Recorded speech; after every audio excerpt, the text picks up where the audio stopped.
Capítulo 1 de São João, verso 43. No dia seguinte, quis Jesus ir para Galiléia e achou quem? Filipe. Disse, ao que ele disse? Nada mais, segue-me. E Filipe era de Betsaida, cidade de André e de Pedro. E Filipe achou Natanael e disse-lhe, havemos achado aquele de quem Moisés escreveu na lei e os profetas, Jesus de Nazaré, filho de José. E disse-lhe Natanael, pode vir alguma coisa boa de Nazaré? E disse-lhe Filipe, vem e vê. E Jesus viu Natanael vir ter com ele e disse, eis aqui o verdadeiro israelita, em quem não há dolo. Disse-lhe Natanael, de onde me conheces tu? Jesus respondeu e disse, antes que Filipe te chamasse, te vi eu, estando tu debaixo da figueira. Natanael respondeu e disse-lhe, Rabi, tu és o filho de Deus, tu és o rei de Israel. Jesus respondeu e disse-lhe, por que te disse, vi debaixo da figueira, crês? Coisas maiores do que estas verás. Amém? Quem crê que Deus tem coisas maiores, levante as suas mãos. Eu creio na tua palavra, Senhor. Eu creio na tua presença. E o Senhor tem um chamado. O Senhor tem um chamado aqui entre nós. Eu creio no teu chamado. Eu creio no teu chamado. O Senhor vai chamar alguém para fazer a sua obra. Em nome de Jesus. Senta, meus amados, senta.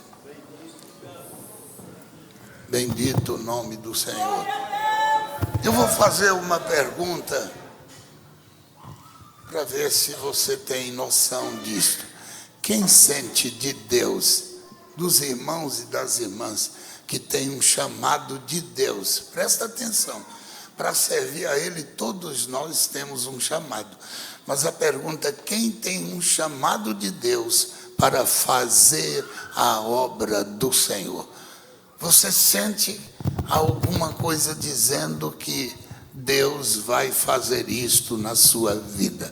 Levanta a mão, quem aqui sente isso? Segura a mão levantada. Vocês têm um chamado, você sente isso? Amém. E quem não tem, prepara que Deus vai fazer assim.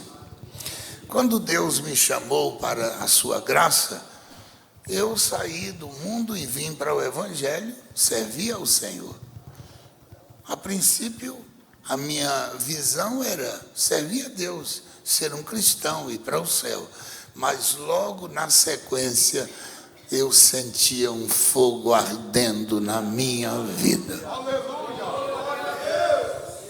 Alguma coisa falava comigo. E Deus tocava de uma forma muito, muito, muito especial na minha vida. Tinha noite que eu não dormia, como se alguém dissesse assim, ó, prepara a sua vida, porque está chegando a hora. Teve uma época, irmãos, eu estava tão afoito assim, não é afoito, eu estava tão apreensivo com aquele chamado que eu cheguei a conversar com alguns irmãos da igreja, eu voluntariamente, sabe aquela coisa precipitada, chamei uma meia dúzia de irmãos para nós formarmos uma equipe e sair no mundo pregando o Evangelho. Imagina, não é assim, não é assim, as coisas não funcionam assim. Você tem um chamado, mas espera a hora, o tempo certo que Deus vai... O Senhor vai passar aonde você estiver e dizer, é agora. E Ele vai usar alguém para fazer isso.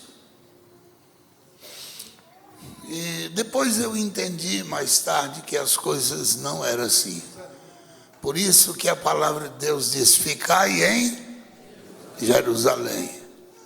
Não adianta sair correndo, não. Fique em Jerusalém até que do alto sejais revestido do poder de Deus. Então não corra, não sai correndo. Fica no seu lugar, vai buscando a Deus.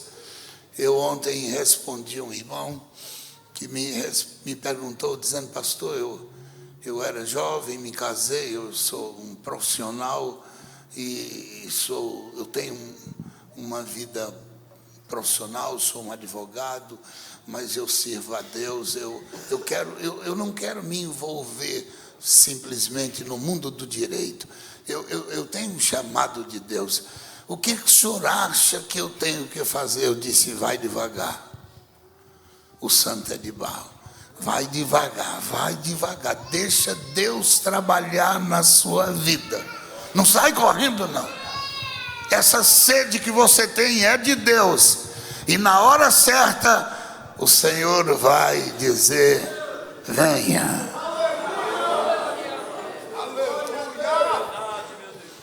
Esse capítulo 1 do Evangelho de São João, ele é cheio destas coisas.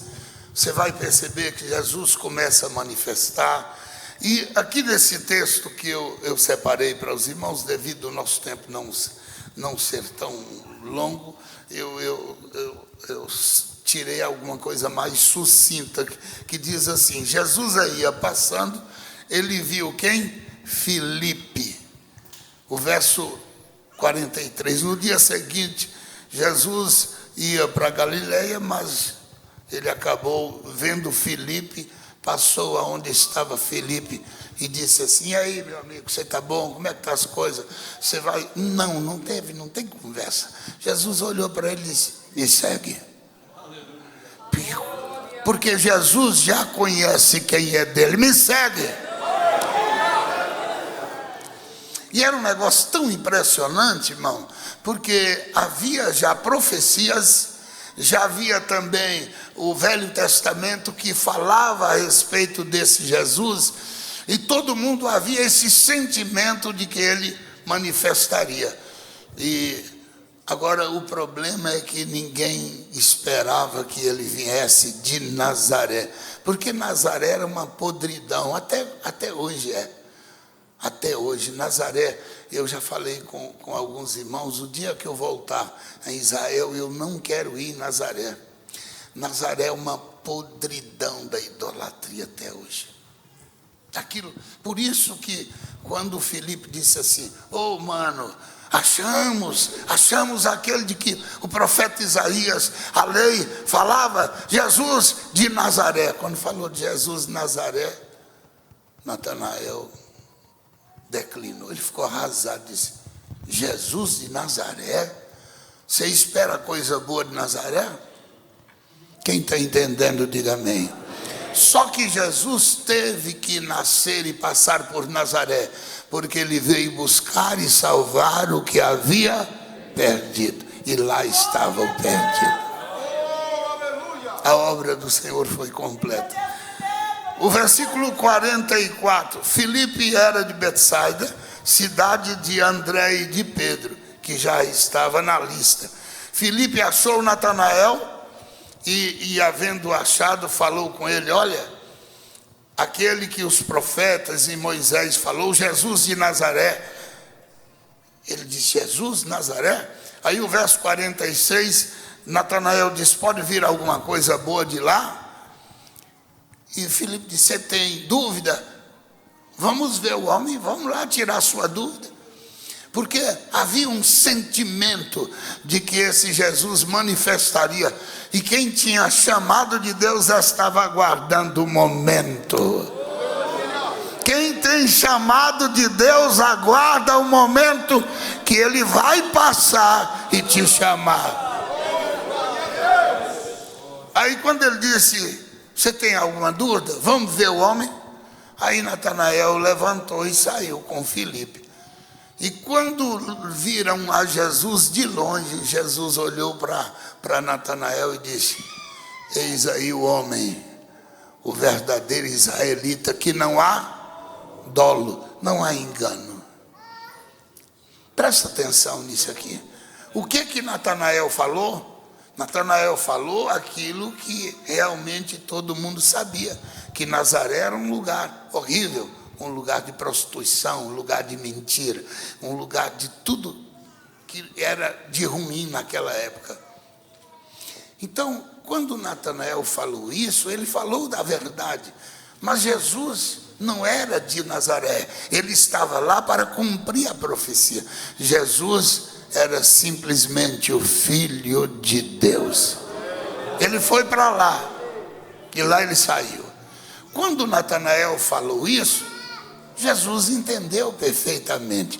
Meus amados, muitas vezes nós, antes de conhecer a Cristo, eu, por exemplo, vou falar de mim.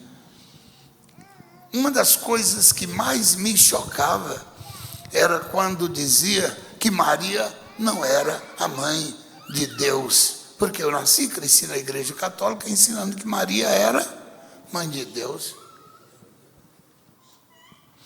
E hoje à tarde eu estava aqui lendo a palavra, mostrando para os irmãos que Maria foi uma das mulheres que falou uma verdade, que todos nós temos que obedecer a palavra de Maria.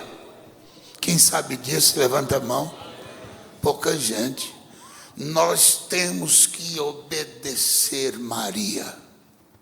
Se você não sabe, fica sabendo. Eu vou repetir, tem gente que ficou assim: eu tenho que obedecer, tenho que obedecer.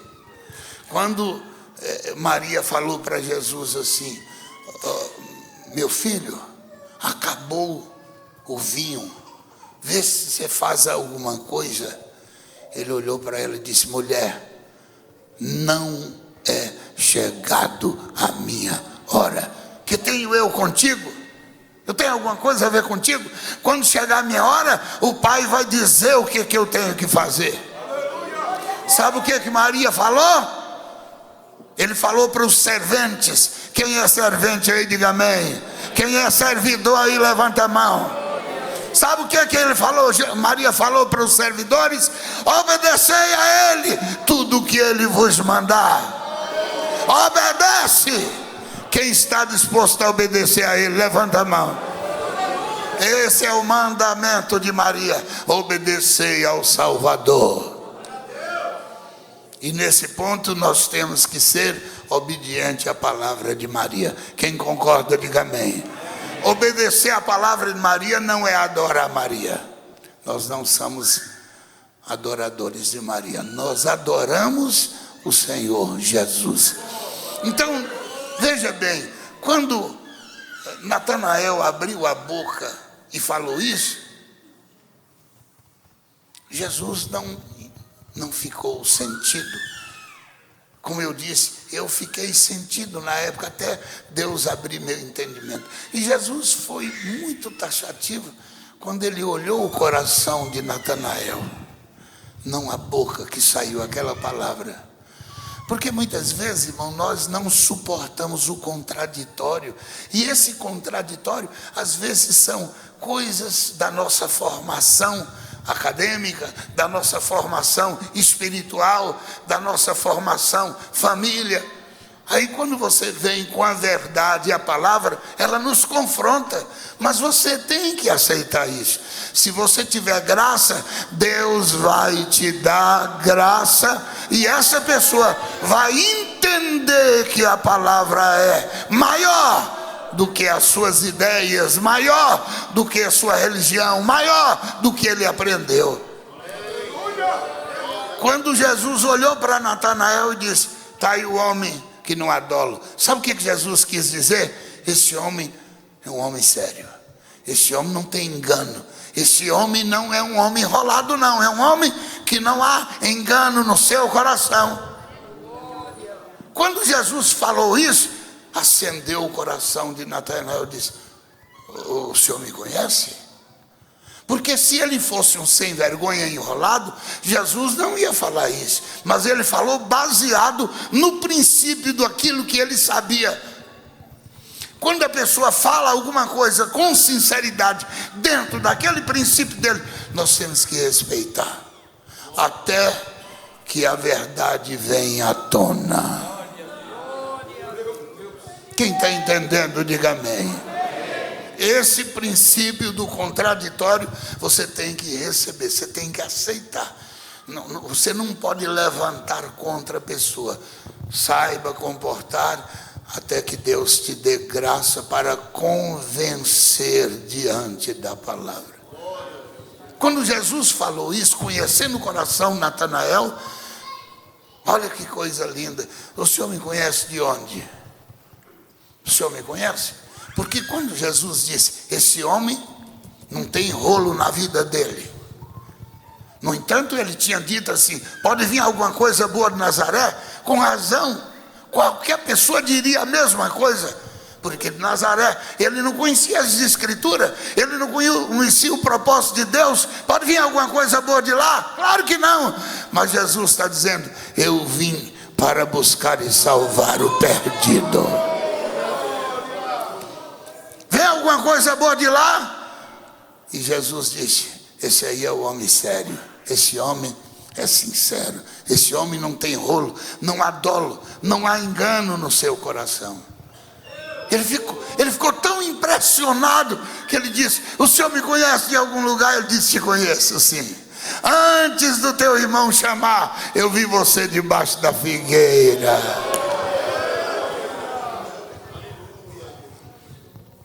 Você sabia que o Senhor está de olho em você?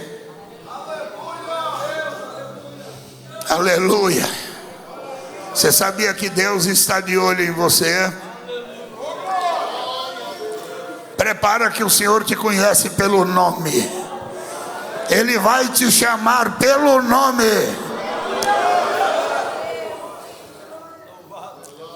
Eu vou contar uma experiência para os irmãos, para você ver como Deus conhece o homem pelo nome. Eu estava pregando exatamente aqui onde eu estou, e Deus me revelava um cidadão aqui nesse lugar. E eu dizia, esse irmão está aqui, você está indo embora de casa, você está abandonando a família por causa de um suposto chamado que você tem para ganhar dinheiro.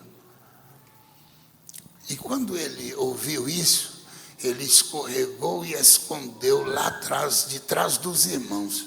Ele falou, pastor, eu jamais levantaria a minha mão. E eu insisti. E diz ele que quando eu abri a boca, eu disse assim, você não vai vir, Josué? O nome dele era Josué. Eu tenho absoluta certeza que eu não chamei ele pelo nome, mas ele ouviu o nome na minha boca, porque Deus conhece o nome de cada um. Quando ele ouviu, você não vai vir, Josué, ele não teve outra saída. O irmão Márcio Cidral conhece quem é ele. Você não vai vir, Josué? Ele levantou a mão e correu, disse. Aí a partir daquele momento Deus mudou a vida do Josué. Hoje ele é um capitão da polícia, né, irmão? Capitão da polícia. Um homem que serve a Deus e está aí junto com a família. O Senhor fez a obra na vida do Josué. Portanto, guarde isso que eu estou dizendo. Antes de alguém te chamar, o Senhor estava de olho em você.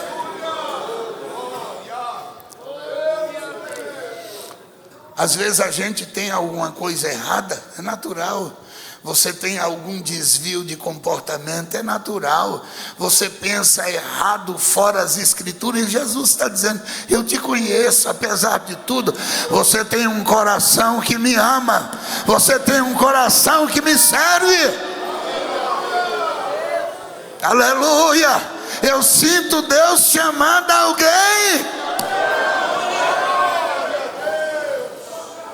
Aleluia.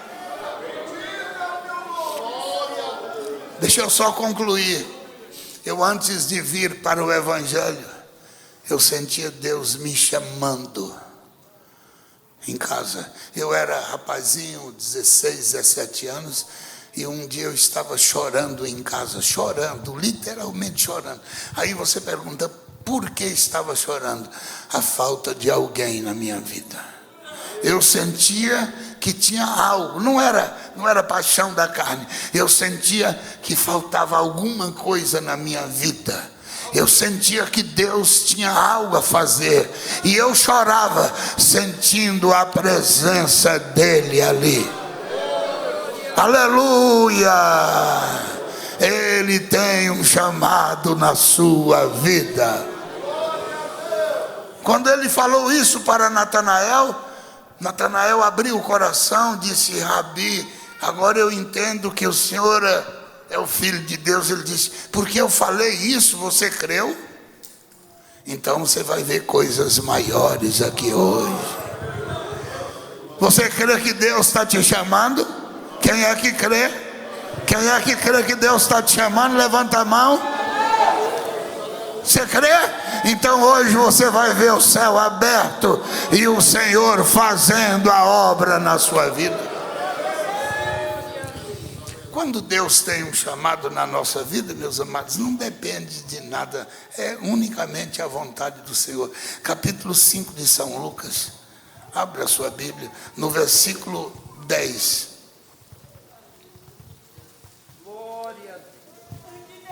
Eu estou bem resumindo por causa do tempo. Verso 10.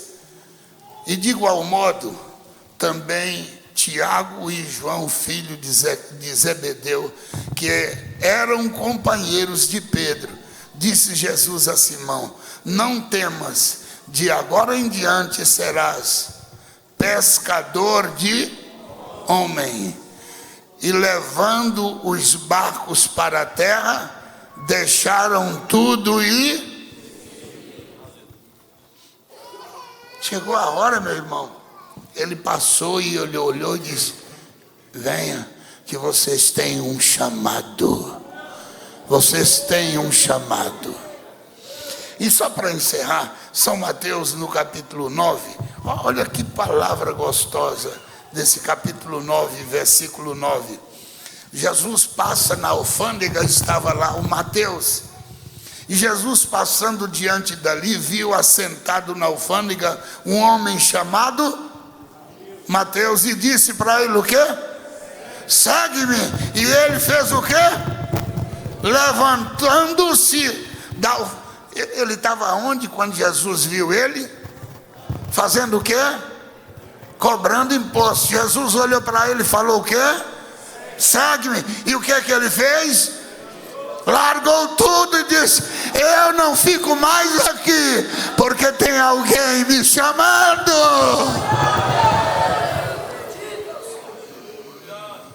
Eu sinto que Deus te chama. Curva a cabeça, fecha os olhos e diga: Jesus, tu tens um chamado na minha vida. Irmã, Deus tem um chamado na sua vida. Meu irmão, abra o coração e diga: Senhor, eu não sei o que tu queres de mim, mas eu sinto que o Senhor tem um chamado.